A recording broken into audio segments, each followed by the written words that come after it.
Hartlik goeiemôre en baie welkom liewe vriende vanmôre by Uit die Woord Digitaal se Sondag Erediens. Wat 'n voorreg om so in die naam van ons Here en Verlosser Jesus Christus se naam byeen te kan kom. En mag die Here vanmôre se boodskap vir ons ryklik seën. Ja, ons is in die Kersfeestyd en in hierdie tyd van die jaar vier ons fees oor die geboorte van Jesus Christus. En ons bede is dat die Here ook hierdie jaar vir jou en jou familie ryklik sal seën.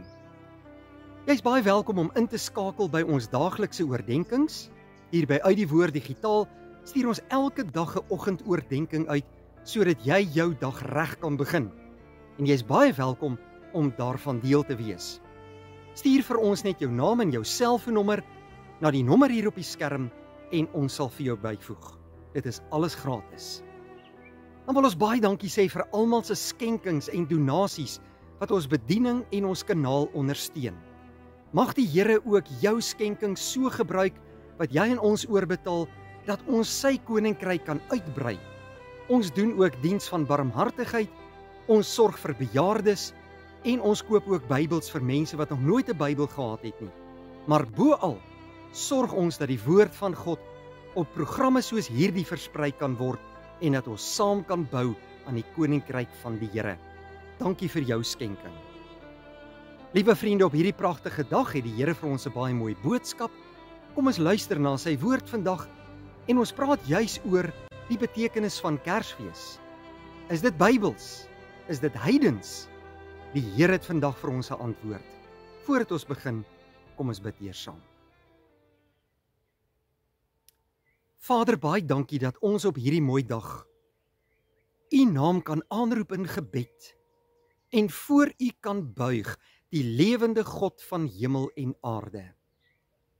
Dankie dat U ons Vader is wat ons elkeen persoonlik ken, wat baie lief is vir ons, wat ons seën en in ons harte werk. Dankie vir die werk van die Heilige Gees ook in ons lewens. Here, ons wil vra dat U vanmôre ons harte sal open vir U woord. Praat met ons deur U woord. Leer vir ons, Here. En wil U gee dat die boodskap wat ons vandag sal hoor, ons eie sal maak en ook daarin sal glo. Ons vra dit alles, Here, nie omdat ons dit verdien nie, maar in die naam van Jesus Christus ons Here. Amen. Vriende, kom ons gaan vanmôre saam lees net een vers uit Galasiërs hoofstuk 4. Nou Paulus skryf vir ons in vers 4 die volgende woorde. Maar toe die tyd wat God daarvoor bepaal het, aangebreek het, het hy sy seun gestuur. Ons is in die Kersfeestyd. En wat 'n wonderlike tyd van die jaar. Liewe vriende, Kersfees word vir ons so mooi beskryf in die Bybel. Ja, oor eeue heen vier die Christelike kerk en Christene dwars oor die hele wêreld Kersfees. Kersfees is wêreldwyd een van die bekendste feeste waarby alle kerke en Christene by inskakel. Maar ironies genoeg, broeder en suster, weet ons nie op presies watter dag Jesus Christus gebore is nie. Ons weet nie wat die datum van Kersfees is nie. Dit staan nie in die Bybel nie. Nou waarom vier ons dan Kersfees op die 25ste Desember? Die eerste Christene in die eerste 2 eeue van die Christelike kerk het glad nie Kersfees gevier nie. Nooit nie, nie in die kerk nie, ook nie in hulle gesinne nie. En tog vier die hele wêreld vandag Kersfees op die 25ste Desember. En nou is die vraag, waarom? Hoekom? Waar kom hierdie datum vandaan? Maar ek glo belangriker as dit, wat wil God vir ons leer deur die geboorte van Jesus Christus?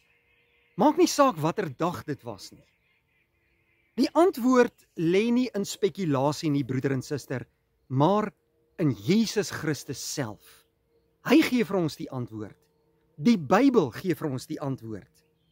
God werk nie toevallig in hierdie wêreld nie, maar hy werk tydig. Hy het 'n plan met hierdie wêreld. Hy het 'n plan met die mensdom, ja ook met jou en met my. Daarom sê Paulus ook in ons teks van vanmôre, maar toe die volheid van die tyd gekom het, het God sy seun gestuur. Vandag, broeder en suster, gaan ons na 3 groot belangrike waarhede kyk wat ek en jy in Kersfeestyd moet raak sien. En die eerste belangrike waarheid wat ons moet weet is, dat die wêreld nie 'n datum vir Jesus se geboorte nodig gehad het nie, maar dat hulle wel 'n verlosser nodig gehad het. In die tweede plek, die kerk het nie 'n heidense fees oorgeneem, soos sommige mense beweer nie, maar God het sy eie kalender geskryf. En dan in die derde plek, kyk ons na die betekenis van Christus se geboorte in die volheid van sy hele werk, sy geboorte, sy kruisiging en dan ook sy opstanding. En dit is belangrik dat ek en jy as Christene hierdie dinge moet verstaan. Die evangelies, broeder en suster, sê baie duidelik vir ons wie Jesus Christus is, wie gebore is, naamlik die seun van God. Maar nêrens staan daar wanneer hy gebore is, watter dag en datum hy gebore is nie. Lukas noem wel die keiser se naam in wie se tyd Jesus gebore is, naamlik keiser Augustus. Lukas noem ook die plek waar Jesus gebore is, naamlik in Bethlehem. Maar nêrens 'n datum nie. Hoekom nie?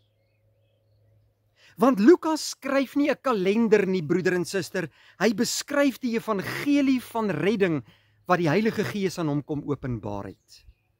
Die vroeë kerk het presies dieselfde gedoen. In die eerste 2 eeue nadat Jesus Christus opgevaar het na die hemel, was daar geen viering van Jesus Christus se geboorte nie. Geen vroeë Christelike skrywers gee enige datum van Jesus Christus se geboorte nie. Wat was hulle rede? Hulle het Jesus se sterwe en opstanding as die middelpunt van hulle geloof gesien. Daarom is die Paasfees baie vroeër gevier in die kerk as wat Kersfees gevier is. Maar later, soos die kerk gegroei het en gelowiges al meer geword het in die kerk en meer begin dink het oor die woord van God en God hulle gelei het deur sy woord na die waarheid, het hulle oor Jesus Christus se geboortedag begin nadink en besef dat dit net so belangrik is. God het vlees geword en het onder ons kom woon, sê Johannes 1 vers 14. En toe begin die vraag onder die Christene: wanneer het Christus neergedaal om 'n mens te word? Watter dag was dit? En wat hulle ontdek het, broeder en suster, was ongelooflik. Sommige mense glo vandag dat die kerk bloot net 'n heidense fees oorgeneem het van die songod of die Sol Invictus, en dat die kerk bloot maar net in daardie tyd op die 25ste Desember hierdie heidense fees geïnfiltreer het om meer heidene na die kerk toe te lok. Maar van hierdie teorie hoor ons vir die eerste keer eers in die 12de eeu na Christus. Met ander woorde, vir 1200 jaar in die kerk se geskiedenis en nadat Jesus opgevaar het na die hemel, was daar nie sprake van so iets in die kerk van Jesus nie. Dit word nêrens beskryf nie. Daar's geen antieke bewyse daarvoor nie. Geen kerkvader skryf eers een woord daaroor nie. Hierdie is 'n teorie wat deur mense ontwikkel is. En eintlik is hierdie teorie baie onwaarskynlik. Die feit is dat die datum van Kersfees reeds gebruik was by Christene voordat die fees aan die songod van 25 Desember toegewy is of gevestig is. Buitendien, Christene, broeder en suster, sou nie aan heidense feeste deelgeneem het nie. Dit het ingedruis teen hulle geloof en vir dit waarin hulle gestaan het. Geen Christen sal aan so 'n fees deelneem nie. Nou waar kom die dag 25 Desember dan vandaan? En dis 'n baie belangrike vraag hierdie, en is ook baie interessant om te sien hoe die kerk dit bepaal het. Die antieke Christelike berekening was so: die datum van Jesus se dood is gelyk aan die datum van sy konsepsie. Dit klink eintlik baie vreemd vir ons as moderne Christene, maar dit was wyd verspreid en oral aanvaar in die Joodse en vroeë Christelike denke, dat die groot dade van God gebeur op dieselfde datum. God begin en voltooi sy werk op 'n kalender vol betekenis. So het vroeë Christene, liewe broeder en suster, gereken volgens die Romeinse kalender van hulle tyd, dat Jesus Christus op die 14de dag van die maand Nisan gesterf het, wat vasgestel is as 25 Maart in die jaar 33 na Christus. Daarom moes hy ook op die 25ste Maart verwek gewees het volgens hulle tradisie en verstaan van hoe dinge gewerk het, soos die algemene aanvaarde Joodse verstaan van die werk van God onder groot profete gebeur het. En 9 maande later, vanaf die 25ste Maart se konsepsie, bring jou by 25 Desember. Hierdie datum is reeds in die jaar 336 na Christus aangeteken in verskillende kerklike dokumente as die geboortedag van Jesus Christus.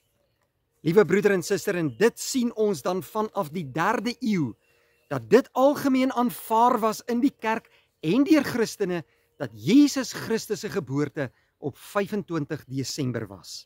Ja, selfs die bekende groot kerkvader Augustinus bevestig hierdie datum in die 3de eeu in sy geskrifte, in sy dokumente wat hy geskryf het, dat Jesus se geboortedag die 25ste Desember was. Met ander woorde, Kersfees begin by Goeie Vrydag. Die krib begin by die kruis en die geboorte begin by die sterwe. God se seun kom nie net om 'n baba te wees nie. Hy kom om te sterf. Daarom kom hy op die dag wanneer Gabriël vir Maria gesê het in Lukas 1 vers 31 tot 32. Jy sal swanger word en 'n seun baar. Hy sal die seun van die Allerhoogste genoem word. Die vroeë kerk het gesê, op dieselfde dag waarop hy die dood oorwin het hy mens geword. En dit, broeder en suster, is baie diep. Dit is Christosentries en dit is die ware evangelie. Waarom het die vroeë kerk so klem gelê op die feit dat Jesus se konsepsie en sy sterwe op dieselfde dag geval het? Want die nuwe skepping begin by sy menswording en die nuwe skepping word voltooi by sy kruis en by sy opstanding. Die vroeë kerk sien dit in vervulling gaan met Jesus Christus. 2 Korintiërs 5 vers 17. Hy is die nuwe skepping. Johannes 1 vers 9. Hy is die ware lig wat na die wêreld toe gekom het. Maleagi 4 vers 2. Hy is die son van geregtigheid wat opgaan. En 1 Korintiërs 5 vers 7. Hy is die lam wat by die Paasfees geoffer is. Liewe broeder en suster, Jesus se geboorte is nie maar net 'n mooi storie wat deur mense uitgedink is nie. Dit is God se ingryping in die geskiedenis van die mensdom en van die wêreld. Die begin van die verlossing se finale hoofstuk. Wat beteken dit vir ons dus vandag? En dit is so belangrik dat ek en jy as moderne Christene hierdie waarhede moet besef. In die eerste plek beteken dit vir ons, God is presies op tyd. Galasiërs 4 vers 4 sê, in die volheid van die tyd is Jesus gebore. Nie te vroeg nie, nie te laat nie, presies wanneer God dit bepaal het, is Jesus gebore. Wanneer jou lewe dalk in chaos voel, of dinge werk nie uit in jou lewe nie, daar's groot hartseer en pyn, en dit voel deurmekaar, en dit voel of 'n krisis in jou lewe besig is om te ontvou, onthou, God is nooit te laat nie.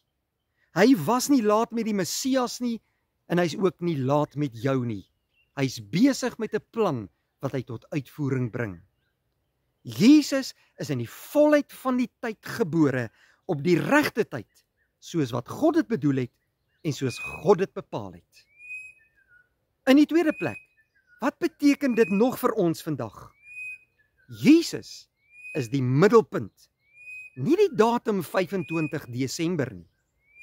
Kersfees is nie heidens nie, dit is nie bloot toevallig nie, daar's nie een of ander heidense fees oorgeneem nie, dit is deur God so beplan. Maar selfs as jy hierdie datum van 25 Desember heeltemal eenkant toe skuif en ignoreer, bly die waarheid. Jesus Christus, die verlosser van die wêreld, is gebore. God het neergedaal vir sondaar mense. Hy is Immanuel, God met ons. Hierdie Bybelse waarhede red mense as hulle in hierdie verlosser Jesus Christus glo. Nie die datum nie. Dan die derde betekenis vir ons vandag, is dat die krib en die kruis nooit van mekaar geskei kan word nie. Jesus Christus is gebore, sodat ek en jy kan leef. Hy is gebore, hy het gesterf en hy leef, en daarom ken hy ook die lewe aan ons toe, wat in hom glo. As hy kon sterf, sodat hy kon lewe, kan ek en jy dit ook doen. En die krib wys vooruit na die kruis. Daarom jubel en juig ek en jy oor 'n verlosser, Jesus Christus, wat in die Kerstyd vir ons gebore is. Is Kersfees heidens? Nooit nie. Of jy nou in 25 Desember glo of nie, die waarheid bly, Jesus Christus is gebore. Die lig het na die wêreld gekom en die duisternis kon dit nie oorweldig nie, sê Johannes 1 vers 5. God het self die datum bepaal, nie Romeinse keisers nie, maar het God deur sy ewige raadsplan. Toe die volheid van die tyd gekom het God die Vader sy seun na hierdie wêreld toe gestuur, vir my en vir jou en vir die hele mensdom. En die engele het gesing, eer aan God in die hoogste hemele en vrede op aarde in die mense 'n welbehae. Lukas 2 vers 14. Kom ons gaan vier hierdie jaar Kersfees, broeder en suster, met dankbare harte en gee aan die Here die eer vir hierdie wonderlike verlosser wat vir ons gebore is. Kom laat ons Kersfees vier, jubelend en juigend, want daar het redding vir ons gekom in Jesus Christus, die Seun van God. En mag hierdie Kersfees vir ons werklik vrede bring. Kom ons bid saam. Dankie Vader vir 'n wonderlike dag wat ons uit U hand ontvang het. En dat U vandag deur U woord vir ons duidelike antwoorde kom gee het oor Kersfees. Ons prys U naam vir U seun wat U na hierdie wêreld toe gestuur het. Ons eer U vir U goedheid, U liefde en genade wat U so aan ons kom openbaar het. Laat hierdie Kersfeestyd vir ons 'n geseënde tyd wees, vol van vrede, liefde en genade. Dankie Here dat U ons liefhet en dat U ons elkeen persoonlik ken. Laat ons elkeen ook in 'n lewende verhouding met Jesus Christus staan. Ons bid dit alles nie omdat ons dit verdien nie, maar uit genade alleen in Jesus se naam. Amen. Vriende, dankie dat U vanmôre ingeskakel het by ons. Mag die Here vir U seën en as die Here wil, sien ons mekaar weer by 'n volgende geleentheid. Vrede vir jou.